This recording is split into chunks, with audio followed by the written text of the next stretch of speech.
Hi, I'm Sir Mads, and today we're going to find out how to find arithmetic means. Let's get started. Let's take a look at this first problem. It asks us to find the three arithmetic means between 2 and 14. In essence, this problem means that if 2 and 14 make up an arithmetic sequence with three other numbers in between them, what are these three numbers? In this case, we can assign 2 as a sub 1, the first middle number as a sub 2, the second middle number is a sub 3, the third middle number is a sub 4, and 14 as a sub 5. Do you remember how to get the nth term of an arithmetic sequence? Yes, we use this formula to find the nth term of an arithmetic sequence. So if we use the formula, we can rewrite 14 is equal to 2 plus 5 minus 1d, where d is the common difference. If we continue to solve, we'll get 12 is equal to 4d. Hence, we get 3 is the common difference. Now that we know that the common difference is 3, we can just do skip counting and say a sub 2 is 2 plus 3, which is 5. A sub 3 is 5 plus 3, which is 8. And a sub 4 is 8 plus 3, which is 11. And hence, we were able to get now that if 2 and 14, if they make up an arithmetic sequence with three other numbers in between them, then those three numbers must be 5, 8, and 11. Wasn't that easy? Let's do two more problems. So let's do the second number. This is very similar to our first one. We are just asked to find two arithmetic means, or two numbers in between 2 and 9, if 2 and 9 form an arithmetic sequence. Using pretty much the same method from our first number, we will assign 2 as a sub 1, and then the two other middle numbers as a sub 2 and a sub 3, and 9 as a sub 4. So using the same formula as before, we can write 9 is equal to 2 plus 4 minus 1 d. Or that's gonna be 9 is equal to 2 plus 3d. Or that's 7 is equal to 3d. And finally, we will get that the common difference is 7/3. But oh no, 7/3 is a fractional number. So it's not that easy to do skip counting. So this time, what we'll do is we will use the formula. To find a sub 2, we will use a sub 1 plus 2 minus 1 d.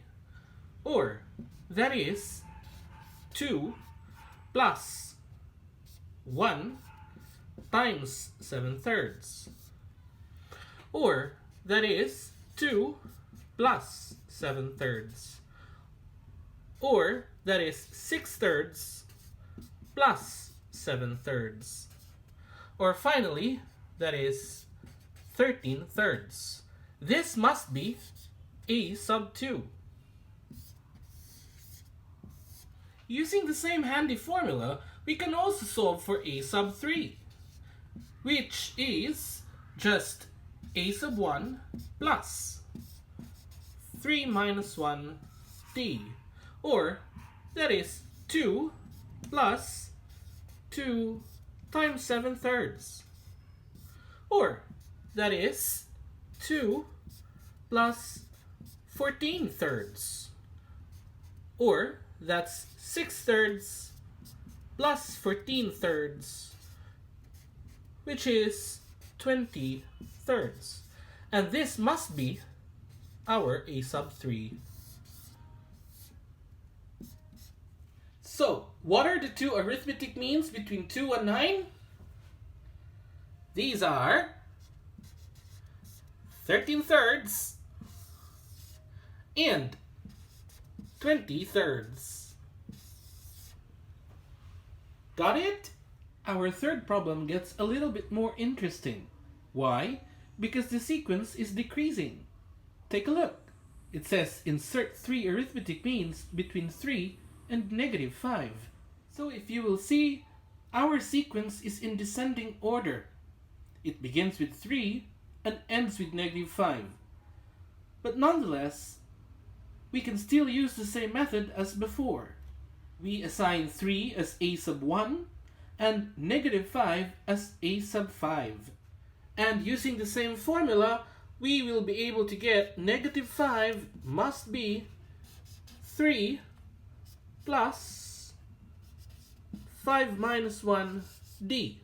Or, that's -5 is equal to 3 plus 4d. Which means that -8 is equal to 4d.